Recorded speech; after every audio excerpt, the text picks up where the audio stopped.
दोस्तों, जिस भूमि पर विशाल माउंटेन एवरेस्ट सिना ताने खड़े हैं और महात्मा बुद्ध जहाँ के निवासी रहे हो, उस जगह की रहस्यमयी बात क्या हो सकती है? आप खुद ही जोर फरमाइए। गैस कर पा रहे हो आप हम कौन सा देश की बात कर रहे हैं आज? जी हाँ, सही सोचा आपने। आज हम बात करेंगे हमारे पड़ोसी देश नेपाल की। दोस्तों, नेपाल जिससे हमारे देश की एक ऐसी कमजोरी है कि जहां हम बिना वीजा पासपोर्ट के चक्कर मार सकते हैं। नेपाल की संस्कृति और आबो हवा ऐसी है कि बेटी और रोटी का रिश्ता रखते आए हैं और ऐसे ही आगे रखने की कोशिश करेंगे। नेपाल एक ऐसा हिंदू राष्ट्र होने का निर्मल है।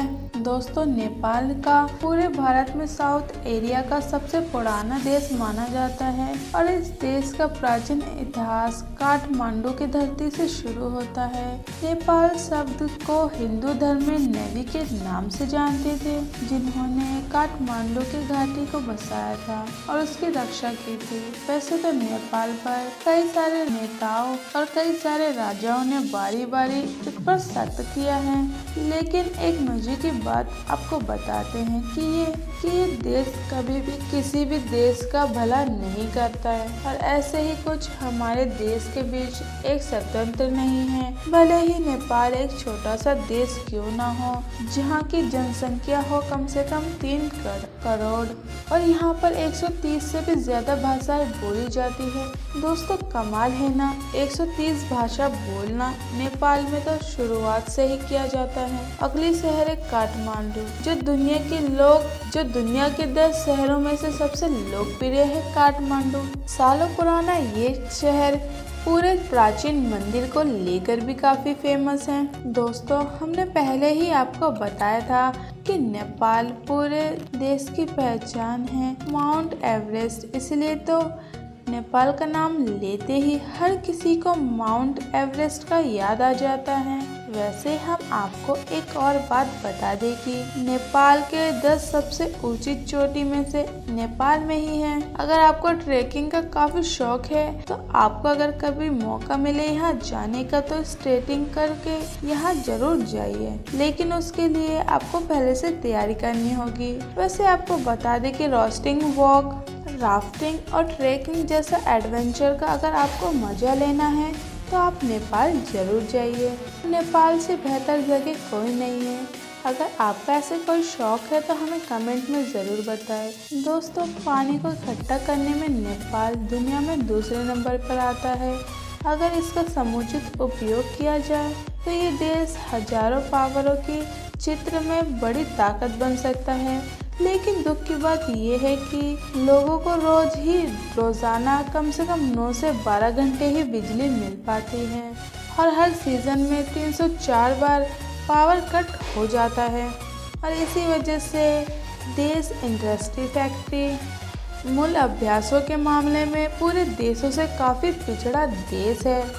आपको सुनकर हैरानी होगी कि दुनिया में सबसे गरीब देशों में जो गिनती होती है उसमें नेपाल की भी गिनती होती है। यहाँ पर आधे से ज़्यादा लोग कम से कम दिन के $1 से भी कम पैसे कमाते हैं। दोस्तों, हिंदू धर्म में मानने वाले लोग हमारे देश में सबसे ज़्यादा है ना, लेकिन धर्म निरपेक्ष होने के कारण हमारे देश एक हिंदू राष्ट्र नहीं है। भारत के अलावा भी कई ऐसे सारे देश हैं जहाँ पर बहुत सारे हिंदू धर्म को मानने वाले लोग, पर आपको सुनकर हैरानी होगी कि नेपाल में ऐसा देश है जो एक हिंदू राष्ट्र है। यहाँ का 80% लोग हिंदू पालन का करते हैं और सबसे ज्यादा यहाँ पर हिंदू निवास करते हैं। हिंदू धर्म के अनुसार जैसे हमारे धर्म में गाय को शुद्ध मानकर गाय की पूजा करते हैं, उसी तरह ही नेपाल में भी गाय को काफी पवित्र माना जाता है और इसकी हत्या करना गैर कानूनी है। इसलिए गाय तो इस देश का राष्ट्रपति है। नेपाल की करेंसी नेपाली रुपीस है, जिसकी करेंसी हमारे इंडिया से भी काफी कम है। मतलब कि अगर एक भारतीय रुपए तो 1.69 रुपए। क्या आप सोच रहे हो दोस्तों, है ना मजेदार? क्या इन पैसे में भी आप इतनी खूबसूरती देख पाएंगे? और साथ में आपका देश घूमने का एक्सपीरियंस भी होगा। तो सोच लीजिए, अगर आप एक भारतीय हैं तो आपको नेपाल में जाकर ऐसा कतई ही महसूस नहीं होगा कि आप किसी दूसरे देश में आ गए हैं, क्योंकि यहाँ का मौसम और माहौल काफ़ी दोस्ताना है। आपको शायद एक और बात पता नहीं होगी, नेपाल और भारत काफ़ी अच्छे दोस्त हैं। जी हाँ, भारत और नेपाल में भी सेना भर्ती होते हैं और वहाँ के नौजवानों को अपनी सेवाओं में और अपनी सेनाओं में शामिल होने का मौका दिया जाता है। इसीलिए तो नेपाल घूमने के लिए आपको वीज़ा की ज़रूरत नहीं पड़ती। बस इसको घूमने के लिए आपके पास कुछ आईडी प्रूफ्स होनी चाहिए और आईडी प्रूफ लेकर वहां जाना होगा। अगर दोस्तों नेपाल के लोगों की बात करें तो नेपाल के लोग काफ़ी शांत हैं और शांत स्वभाव के होते हैं और यहाँ का माहौल काफ़ी दोस्ताना है। यहाँ के लोग एक दूसरे से मिलते वक्त हाथ नहीं मिलाते बल्कि नमस्ते करते हैं, बिल्कुल वैसे ही जैसे भारत में करते हैं।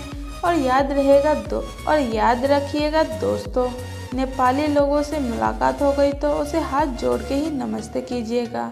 एकता और देशभक्ति की भावनाओं के साथ नेपाल के लोग सभी श्रेष्ठ शिक्षक से पाते हैं, क्योंकि यहाँ पे कोई धर्म, जाति और मज़हब के बारे में कोई तंगी फसाद नहीं होते हैं और जाति संघर्ष के नाम पर एक भी खून नहीं बहाया गया। जबकि यहाँ पर 80 से ज़्यादा अलग अलग धर्म को मानने वाले लोग रहते हैं, तभी तो इस देश के लोग एक खुशहाल जिंदगी बिताते हैं। दोस्तों, भगवान बुद्ध के प्रति नेपाल के लोगों के मन में अतीन श्रद्धा है, लेकिन माँ शिवरात्रि उनका सबसे बड़ा त्योहार है। दोस्तों, नेपाल का टाइम जोन के अगेन बल्कि माउंट एवरेस्ट के आधार पर चलता है, और हो भी क्यों ना, क्योंकि हिमालय की गोद में जो बसा है। इसी वजह से नेपाल का समय विश्व मानक से कम 45 मिनट ऊंची चलता है। नेपाली पकवान तिब्बत और शान से बनकर बनता है। यहाँ पर बड़े पैमाने पर चावल होते हैं और चावल से अलग अलग चीज़ें बनाई जाती हैं।